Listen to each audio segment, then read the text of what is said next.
So today we come to the end of an 8-week series of sermons on sanctuary symbols, sanctuary furniture, and the space in the sanctuary. And sooner or later, a sermon series has to come to an end. At least that's a congregation's fondest hope and prayer, particularly when it gets a little bit long.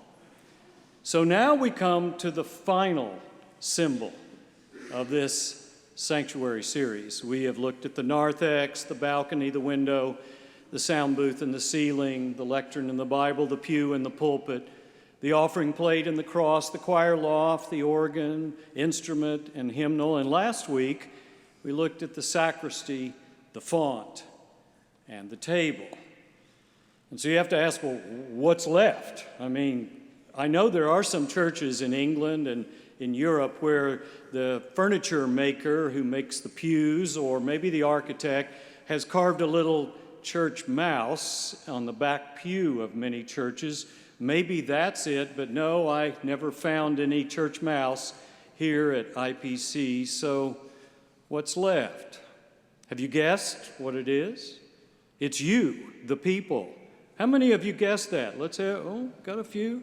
Show of hands. Some theologically astute people here. I'm glad to see it. Bill Reeves, Miller, okay. You, the people. Otherwise, this is just a big empty room where nothing is really going on. How does that old poem go? Do you remember? Here's the church, and here's the steeple. Open the doors, and there are the people. We need the people. We've seen beautiful churches around the world. I remember Second Presbyterian Church, where I used to worship when I was on the faculty at Union Seminary and actually sang in the choir for a while. And I remember seeing gorgeous pictures of that church. And I was showing someone a picture of Second Presbyterian in Richmond, Virginia. And I said, "Isn't that a gorgeous picture?" And he said, "Yes, but it would look better with the people in it." And I said, "Well, no kidding, of course." A church is meant to be filled. It's built to be filled with people. Maybe like you, I know I have done some sightseeing around cathedrals around Europe, and like me, maybe you've done this as well, where you go from cathedral to cathedral. I remember we took our boys around Italy until they finally said, "Oh no, not another church," because we looked at these beautiful empty cathedrals and no people in them. We need people in churches. One of my favorite books is Ken Follett's Pillars of the Earth, about the building of the cathedrals across several hundred years in medieval Europe. I loved hearing and reading about the building of cathedrals like Amiens and Notre Dame. I love visiting churches. I have a whole lecture I'll do next February on the history of worship as seen through art and architecture. And one of my favorite churches to show is the great church in Stamford, Connecticut, that is an entire wall on both sides of stained glass, stems of steel spine holding it together. It's all stained glass everywhere. It's gorgeous. New Yorker did a cartoon about it once, and you could tell from the cartoon it was that church in Stamford, Connecticut. And the caption read, "Lord, give us this day no sonic boom."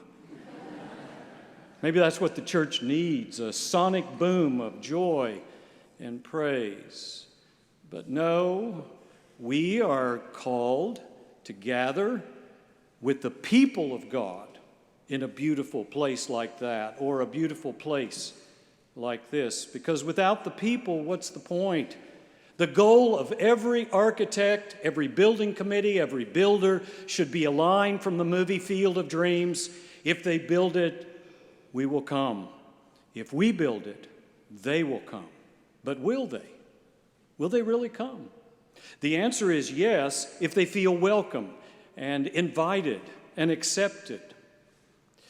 Our older son, Jeremy, was in college years ago, and I remember one day when he called which was a monumental event in itself when a child calls from college. It doesn't happen very often, and you worry because it's either some trouble, some problem, or they want money, one or the other.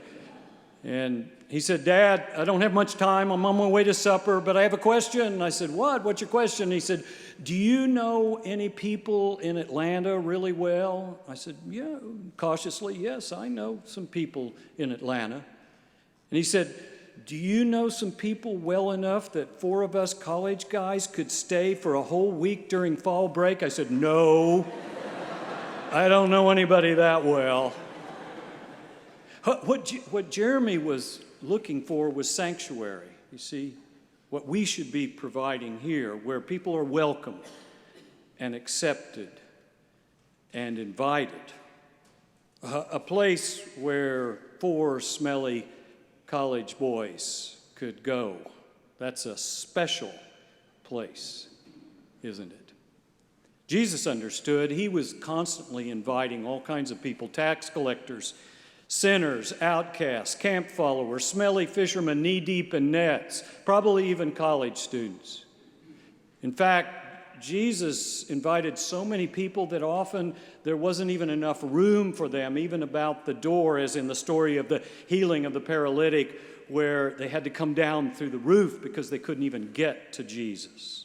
He loved seeing a house or a church or a synagogue full of people like Henri Nouwen, the great French theologian and former professor at Notre Dame, Harvard, and Yale, who was a great lecturer and writer on spirituality and the Christian life. And later in his life, after an amazing academic career, he left Yale and he went to a community with special needs persons, people with mental disabilities, and he decided he was going to live the rest of his life in that community because these people are the most honest and real and authentic, and their love is unbridled, and it just is overwhelming and overflowing. And everywhere Henri Nouwen went to speak after he moved into that community, he always brought a member of that community to be with him and to help him lecture. And I've heard him lecture more than once with another member of that community, and he always spoke to packed houses.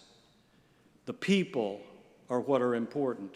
Yes, this sanctuary is beautiful, but you are more important to Jesus than anything else in here. Why? Because with God's help, you make what happens here really work. What really happens. Why? Well, for 3 reasons, 3 ways.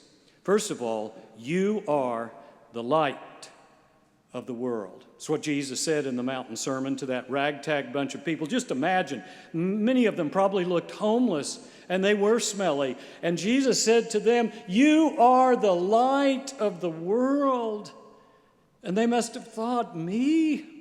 I'm just a faint flicker or a smoldering ember, but light to the world? Try again, Jesus. Try again." It's hard to understand how important light was in the time in which Jesus lived. We take it for granted. In our time, our culture, we have electricity, we have bright lights, we can turn on the lights anytime we want. In Jesus' time, all they had was a little lamp like this, a replica from his time, where they would put oil and light it. And they used olive oil, and there was a lot, so they could let it burn for quite a while. But then when it went out, everything was dark. And they had to talk to each other in the dark. They could not communicate seeing each other. They could not read Torah. They had to learn to live in the dark. Pretty much like some of the people on the East Coast, people in Haiti, people who are dealing with Hurricane Matthew right now as all the lights go out. Maybe it's happened to you at a different point in your life, even here in Birmingham, where all the lights have gone out, all the electricity's gone out, and you've got a flashlight or a candle. That's what it was like for these people. So you can imagine their shock when Jesus said, You are the light of the world. when light was so important in their world. You are the one that, with God's help, will help overcome the darkness. Paul talks about that in the Ephesians passage as well. But the problem is the darkness is still inside us. Many of you will remember John Claypool, who was for many years a rector at St. Luke's, and he once suggested that one of the greatest gifts he ever received was the concept of our many selves, which means that a human being is not just one thing, but a kaleidoscope of things, a veritable parliament of personhood, many voices clamoring to be heard, many forces pulling us this direction and that. But there is one self, one of those many selves that is the shadow self, the darker side, the dimmer side of all of us. And we all have that. And this side of us withdraws from the light and wants to put the light under a bushel, does not want to show it to the world. This side of us, this dimmer, darker side, actually cannot take the bright light of God's judgment and cannot believe the bright light of God's redeeming grace and salvation. You and I are the lights of the world, says Jesus. And we're not just moths rushing to the flicker of the flame. No, we really are the lights to the world if we understand who we're supposed to be as Christians. And our model is represented here with these lights you see above you, the candles that our acolytes light every week. Because our model is Christ, who is the true light, the one who comes into the world and overcomes the darkness, the one who shines in us and through us to the world. So the first thing is that we are the lights to the world. The second is that we are disciples receiving our training in the light here in this place. You see, this is not just a mall where you buy your latest religious wares at a little curio shop in the Holy Land. No. And visitors are not customers, they're seekers. And members are not stockholders. You are disciples being trained in the light, the very light of Christ. That's why at IPC we don't dumb down, we ramp up. So we have Greek classes, and next spring and winter, Brian will be teaching a class in Hebrew, and we have classes on theology and church history, because we want to know the light and the depth and the substance of the light. Because you see, the front line of ministry is not the church building. It's wherever lay people live and work, trying to figure out how to follow Jesus. It's wherever you are. That's the front line of ministry. And this is the equipping station, where we are equipping the saints for your ministry out in the world. So if first of all we are lights to the world, and second we are being trained in the light of Christ, second we are missionaries of Christ wherever we go. You know, we come into this place week after week.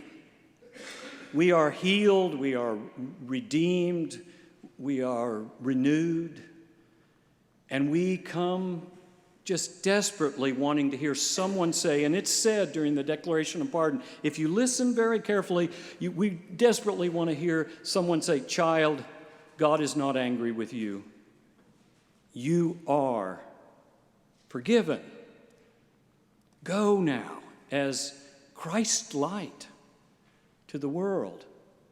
If the front line of ministry is wherever you live or work or play trying to follow Jesus, then the church is kind of like a MASH unit where you come in, you're broken up, you're tired, you're worn out, and you need to be put back together. For some of you, worship on Sunday or Sunday school is triage, or it's emergency surgery, or maybe you just need a little tune-up. You need God to put the light back into your life so that you can be relit despite your shadow self to do what God is calling you to do. You know what that means? That means you need to smile more. Now, I'm just going to say that, all right? I'm just saying. One of my great goals in life is to get Presbyterians to smile more. Have you ever tried just smiling all day one day and see what happens to the people around you? I was in Washington, D.C. a couple of weeks ago, and I just decided I'm going to run it. I'm just going to be a little test. I'm just walking through Reagan National Airport, and I smiled at, everybody's down, head down when they go. In Atlanta Airport, same thing. They're head down, and they're all concerned, am I going to make my flight? What's going on today? We're all stressed about this or that. Just try smiling at those people. Some of them thought I was weird. They didn't know why. But others smiled back, and I thought, I hope you'll pass that one on. Or have you ever tried just saying good morning to everyone you see in the morning? Just try it. I read about someone who did this all the time, and he said someone to whom he had said good morning a couple of days before came to him and said, thank you for doing that. I was actually contemplating suicide that day, and your good morning saved my life. When's the last time you smiled and said good morning to other people around you? Imagine whose lives you are saying, why are you doing this? Because the light of Christ is shining in you and through you. We're not supposed to just come in here and sing some hymns and go home and watch the NFL. God wants us to be active in the world, doing God's will, being the light of Christ wherever we go. Someone once asked the former coach of Oklahoma, Bud Wilkinson, a very interesting question. Coach Wilkinson, what contribution does professional sport make to the physical fitness of Americans? And he shocked and surprised them with this answer: very little. Because at a professional football game, 50,000 spectators who are desperately needing exercise are sitting and watching 22 players on the field who desperately need to rest. Professional sport doesn't help physical fitness at all. You and I are called to be active in the world, not just come here and sing some hymns and then go home. Years ago, when I was closer to Brian Lay's age, in my late 20s, I was in the late 70s, I was brand new on the faculty at Union Seminary, and I was invited to give lectures at a big Methodist conference in Blackstone, Virginia. There were 500 Methodist preachers, and it was the first time I'd ever done anything like this. The preacher for that conference was Ernie Campbell, senior pastor of Riverside Church in New York City, and I was the lecturer. And the night before I began, I shared with him that I was both excited and a little nervous.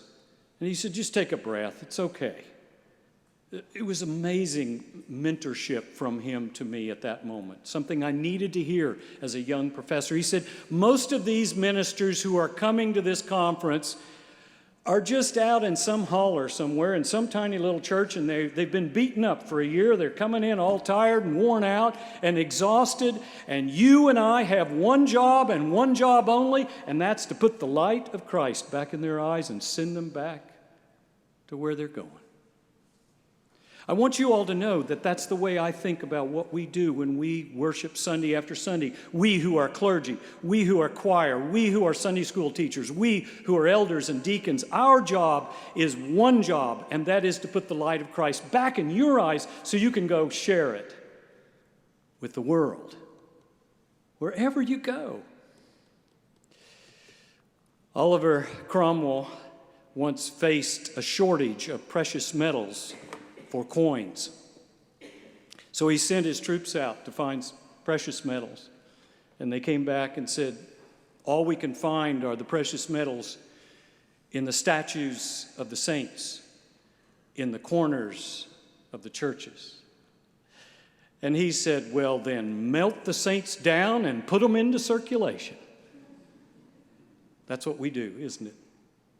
By the light of Christ every week, God melts us down and puts us back into circulation. You see?